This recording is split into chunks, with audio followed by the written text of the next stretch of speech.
चलिए बुलेटिन की शुरुआत करेंगे शेयर बाजार के पूरे अपडेट के साथ। ट्रंप के टैरिफ बम ने आज भारतीय बाजार का मूड बिगाड़ दिया। सेंसेक्स निफ्टी भारी गिरावट के साथ बंद हुए। निफ्टी 340 पॉइंट टूटा तो वहीं सेंसेक्स 931 पॉइंट फिसल कर बंद हुआ। Mid cap small cap shares में जोरदार बिकवाली देखने को मिली। एफएमसीजी को छोड़ सभी पीएससी के जितने सेक्टर इंडेक्स है उनमें भी गिरावट ही दिखाई दी। डिटेल्स लेते हैं कंचन नौरियाल से। तो कंचन, बताएं आज कैसा रहा स्टॉक्स का हाल, कहां तेजी और कहां गिरावट रही? जी, जिस तरीके से आपने भी मेंशन किया कि ग्लोबल अनिश्चितताओं के चलते बाजार में एक डेंट तो हमें डेफिनेटली देखने को मिलता है। बाजार का मूड तो बिगड़ा है, साथ में इन्वेस्टर्स का भी मूड आज काफी ज्यादा बिगड़ता हुआ नजर आया है। स्टॉक्स की अच्छी खासी पिटाई आज के सत्र में देखने को मिली है। सबसे पहले निफ्टी की बात कर लेते हैं कि कौन से ऐसे शेयर्स हैं जहां पे हमें एक अप मूवमेंट देखने को मिला है। बजाज फाइनेंस, इसके क्वार्टर 4 के अपडेट्स आए थे, जिसके बाद यहाँ पे मूवमेंट आया है। टाटा कंज्यूमर, एफएमसीजी पैक हालांकि आज फ्लैट बंद हुआ है, कोई गिरावट इसने नहीं दिखाई है। एचडीएफसी बैंक क्वार्टरली अपडेट्स आए हैं, जिसके बाद ये देखने को मिला है ब्रोकरेज ने भी यहाँ पे जो लक्ष्य हैं बढ़ा दिए हैं। और अपोलो हॉस्पिटल में भी हमें एक मामूली तेजी आज के सत्र में देखने को मिली है। ये बात करते हैं कि गिरने वाले शेयर्स आज के सत्र में कौन से रहे हैं। Metal stock, pharma stock, oil gas, सब में ही पिटाई जो है वो काफी ज्यादा देखने को मिली है। Tata steel, Hindalco, ONGC, Tata Motors, सारे ही काउंटर्स में जो पेन है वो और भी ज्यादा स्टीप डाउन होता हुआ दिखाई दे रहा है। मिड कैप का हाल लेके आइए स्क्रीन पे। बात करते हैं एफएमसीजी पैक, सबसे पहले नाम उसी का है। मैरिको 3% की बढ़त देखने को मिली है। मैक्स फाइनेंशियल 2%, हेल्थ केयर में 2% और कोलगेट में करीब करीब 1% की बढ़त आज के सत्र में देखी गई है। अब देखिएगा कि गहराई किस तरीके की है, जो गिरावट है वो किस तरीके की। भारत फॉर्ज यहाँ पे 8.25% की कमजोरी, मसगांव डॉक में 7.25%, एनएमडीसी 8% और हिंदुस्तान जिंक भी करीब करीब 7% की कमजोरी के साथ बंद हुआ है। तो जो पेन है वो काफी ज्यादा गहरा है। जी शुक्रिया कंचन इस पूरे मार्केट अपडेट के लिए। चलिए आपको बता दें, टैरिफ वॉर के बीच अमेरिकी राष्ट्रपति डोनाल्ड ट्रंप के एक बयान ने एक बार फिर से खलबली मचा दी है। ट्रंप ने अब फार्मा सेक्टर पर बड़ा टैरिफ लगाने की धमकी दी है। Pharma is going to be starting to come in, I think, at a level that you haven't really seen before. We are looking at pharma right now, pharmaceuticals as a separate category, and we'll be announcing that sometime in the near future, not too distant future. तो Trump के ताजा ऐलान के बाद कल का सबसे बड़ा हीरो सेक्टर फार्मा आज बाजार में सबसे ज्यादा गिरा। पूरी खबर जान लेते हैं विनी मोतीवाला से। तो विनी, बताएं क्या है पूरी जानकारी और किन भारतीय कंपनियों पर कितना असर पड़ेगा? बिल्कुल, तो आज जो रीसेंट कमेंट्री आई है ट्रंप से और प्रेसिडेंट ट्रंप से, उन्होंने बताया है कि अब वो फार्मा को एक सेपरेट कैटेगरी की तरह देख रहे हैं। कल भी हमको पता था कि यस, फार्मा में आएंगे टैरिफ्स, पर कब आएंगे, क्या आएंगे, कैसे आएंगे वो नहीं पता था।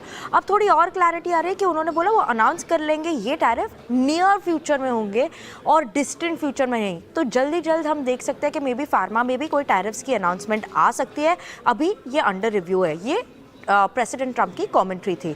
नाउ रिकैप करते हैं कि क्या हुआ था, इंडिया में कितनी टैरिफ लग रही है फार्मा प्रोडक्ट्स पे, कितना यूएस में जो जा रही है प्रोडक्ट। नाउ इंडिया जो चार्ज कर रहे हैं टैरिफ यूएस इंपोर्ट्स पे, फार्मा इंपोर्ट्स पे, वो फ्रॉम यूएस जो है वो है 10% की टैरिफ, वाइल यूएस अभी कोई टैरिफ नहीं चार्ज कर रहा है इंडिया पे। तो ऑब्वियसली उसकी वजह से ये टैरिफ की बात चल रही है। सबसे ज़्यादा रिस्क किसको है ये फार्मा सेक्टर में, और कौन सी कंपनीज को सबसे ज़्यादा रिस्क है? जेनेरिक फॉर्मुलेशन प्लेयर्स और सीएमओ प्लेयर्स फार्मा सेक्टर में सबसे ज़्यादा रिस्क में हैं। उनकी सबसे ज़्यादा एक्सपोजर होती है स्पेशली जेनेरिक प्लेयर्स की यूएस मार्केट में, और उसकी वजह से उन पे इम्पैक्ट भी थोड़ा ज़्यादा होगा। ओवरऑल बात करें तो सिटी ने बताया है कि एनालिसिस करके कि वन टाइम का जो इबिडा इम्पैक्ट इन कंपनीज पे हो सकता है वो एज मच एज 9 to 12% की रेंज के बीच में हो सकता है। नाउ डिफरेंट कंपनीज की डिफरेंट एक्सपोजर है, उसकी बात कर लेते हैं। ग्लैंड फार्मा 50% एक्सपोजर है, तो यहाँ पे जो नेगेटिव इम्पैक्ट आएगा इबिटा पे वो होगा अराउंड 8 to 10% में। औरोबिंदो फार्मा 48% की एक्सपोजर है यूएस से, वहाँ पे इम्पैक्ट होगा अराउंड 12 से 13%। डॉक्टर रेड्डीज भी 10 से 12% की इम्पैक्ट एक्सपेक्ट कर सकते हैं, उस पर भी उनका एक्सपोजर है अराउंड 47%। लुपिन 37% है एक्सपोजर, उसका इम्पैक्ट होगा 6 to 7%। सिप्ला का भी 5% से कम ही होगा इम्पैक्ट, सन फार्मा और टोरेंट फार्मा। तो यहाँ पे लुपिन, सिप्ला, सन, टॉरेंट इम्पैक्ट कम है ना। इनमें से कई सारा कंपनी है यहाँ पे जहाँ पे यूएस में उनकी ऑलरेडी मैन्युफैक्चरिंग फैसिलिटी है, तो वो वहाँ से प्रोडक्ट बेच सकते हैं। इसीलिए सिप्ला देखे, लुपिन देखे, डॉक्टर रेड्डीज देखे, इनकी इम्पैक्ट थोड़ी कम है इन टर्म्स ऑफ इबिटा। दूसरी कंपनी जिसकी ऑलरेडी वहाँ पे मैन्युफैक्चरिंग फैसिलिटी है वो है सिंजन, पिरामल फार्मा और सायर लाइफ साइंसेस, तो इन पे इम्पैक्ट थोड़ा कम हो सकता है। पर overall as of now pharma थोड़ा प्रेशर में है आज, जो रीसेंट कमेंट्रीज आई उसकी वजह से। जी शुक्रिया विनीत इस पूरी जानकारी के लिए।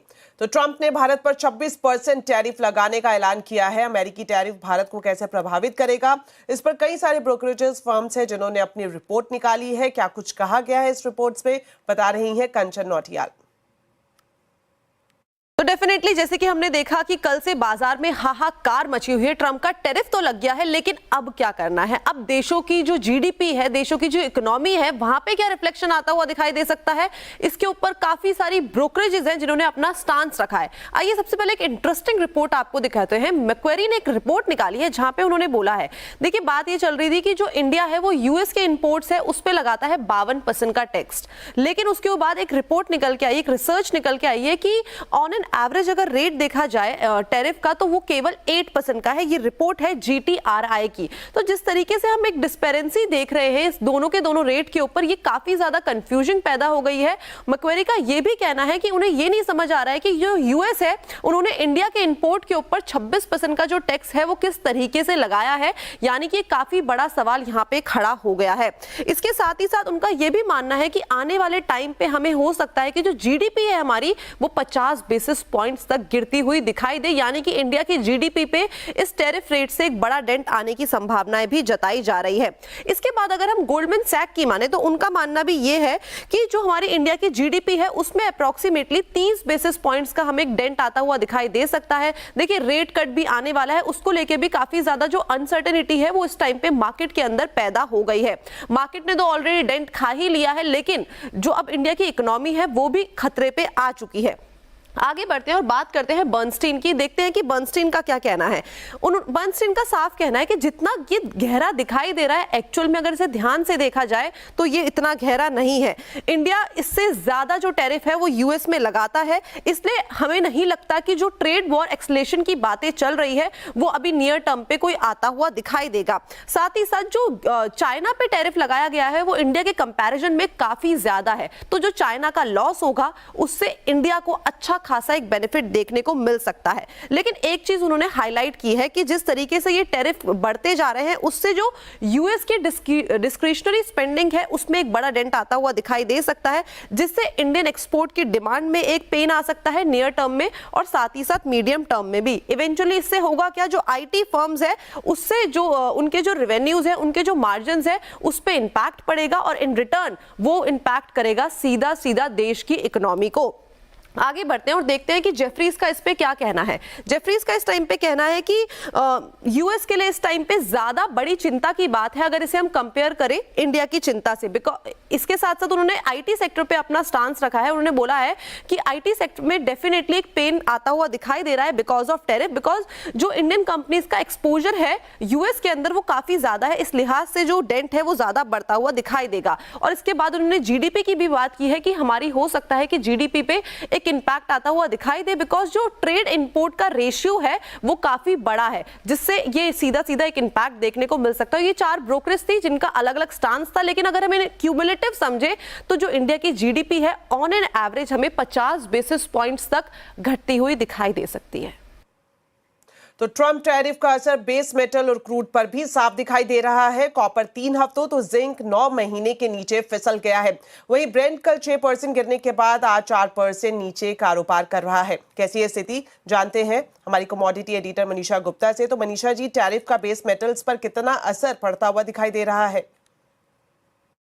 सबसे ज़्यादा जो हिला हुआ काउंटर यहाँ पर फिलहाल है वो क्लियरली मेटल्स है। अंडरलाइंग कमोडिटी और मेटल स्टॉक्स जैसे कि आप बार बार दिखा ही रहे हैं, बहुत ज़ोरदार गिरावट यहाँ पर देखने को मिली है। बहुत क्विकली मैं आपको बताना चाहूँगी कि एल्यूमिनियम और जिंक अब यहाँ पर मल्टी मंथ लोज पे हैं। एल्यूमिनियम में हमने 7 महीने के लोज पर कारोबार होता हुआ देखा है, जिंक अब 9 महीने के लोज पर है। ये दोनों ही मेटल बिटवीन 5 to 6% इस हफ्ते में गिर चुके हैं और ये दोनों मेटल्स अब इस साल के लिए भी नेगेटिव हो चुके हैं। पिछले हफ्ते ये सारे के सारे मेटल्स YTD में पॉजिटिव थे, लेकिन इस हफ्ते की जिस तरह की मार पड़ी है, एल्यूमिनियम और जिंक स्पेशली बहुत डिक्लाइन में है। कॉपर की अगर बात की जाए तो यहाँ पर भी 1.5 महीने के लोज पर कारोबार है। आयरन और 5 महीने के लोज पर कारोबार कर रहा है, तो एक बहुत बड़ा सेल ऑफ हमने आता हुआ देखा है। अगर इस हफ्ते की बात की जाए तो एनीवेयर बिटवीन 4 to 8% की गिरावट यहाँ पर मेटल्स में भी है। बाजार इंतजार करेगा कि किस तरह की कॉन्वर्सेशंस यहाँ पर टैरिफ्स को लेके होती हैं, क्योंकि यूएस एंड चाइना दोनों मेजर कंज्यूमर एंड प्रोड्यूसर हैं मेटल्स के, और चाइना पे जिस तरह के बहुत बड़े टैरिफ्स यहाँ पर लगे हैं उसका सीधा इंपैक्ट हमने मेटल्स पे आता हुआ देखा है। नियर टर्म में बाजार मानता है कुछ और पेन या प्रेशर देखने को मिल पाएगा। एज एंड व्हेन थोड़ी सी स्टेबिलिटी हम आता हुआ देखेंगे। मेटल एज अ पैक, क्योंकि ये टैंजिबल कमोडिटी है, एनर्जी से लेकर automobile, aircrafts, construction, cables and wire, सब में ये यूज होता है, तो आगे जाके कुछ सपोर्ट जरूर निकल के आएगा। लेकिन as of now because aluminium zinc दोनों बहुत ज्यादा पिटे हैं, नियर टर्म मोमेंटम यहाँ पर ऑन द वीकर साइड है। जी, आपसे ये भी जानना चाहेंगे, ट्रंप के टैरिफ लगाने के बाद क्रूड की क्या स्थिति है? Thank God it's Friday, because जिस तरह की गिरावट हमने कच्चे तेल में आते हुए देखी है, काफ़ी फ्री फॉल है। कल 6% की गिरावट थी और अगर आप अपनी स्क्रीन्स पे अब देखें तो 3% कच्चे तेल में गिरावट और दर्ज हो चुकी है। ज़्यादातर बाजार का मानना है कि जिस तरह से इन्वेंट्री यूएस में बढ़ी है, ओपेक अपना उत्पादन बढ़ाएगा, कच्चे तेल में और गिरावट देखने को मिल सकती है। ज़्यादातर जानकार ग्लोबल बैंक्स एंड ब्रोकरेजेस का मानना है कि यहाँ से 8 से 10% या $10 की गिरावट और आप कच्चे तेल में देख पाएंगे। उन स्तरों पर यहाँ पर ये कुछ ठहरता हुआ नजर आएगा, क्योंकि अगर उसके नीचे प्राइसेस जाएंगे या 60 के नीचे प्राइसेस जाएंगे तो शेल ऑयल प्रोड्यूसर्स के लिए वो प्रॉफिटेबल नहीं रहेगा। तो ज़्यादातर लोगों का मानना है कि क्रूड ऑयल प्राइसेस यहाँ से भी और नीचे गिर सकते हैं। 8 to 10% एक व्यू यहाँ पर निकल के आ रहा है। शुक्रिया मनीषा जी इस पूरे एनालिसिस के लिए। तो ट्रंप के टैरिफ के तूफान से दुनिया भर के बाजार में